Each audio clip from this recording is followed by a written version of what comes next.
It-tnejn filgħodu l-Uffiċċju tal-Istatistika tal-Unjoni Ewropea l-Eurostat ippubblika informazzjoni dwar aspetti differenti tal-qagħda soċjali fil-pajjiżi membri.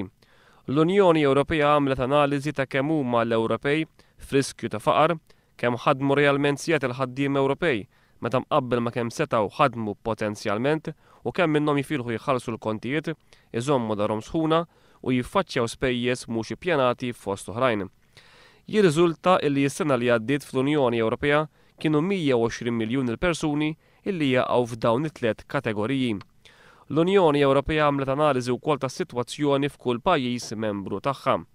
Fil-każ ta' Malta, l-Unjoni Ewropea tqis illi 65,000 persuna huma f'riskju ta' faqar, 35,000 persuna ħadmu ħafna inqas minn kemm potenzjalment setgħu ħadmu, waqt illi 27,000 persuna oħra għandhom problema biex iħallsu l-kontijiet, jżommu darhom sħuna u jiffaċċjaw spejjeż mhux ippjanati fost oħrajn.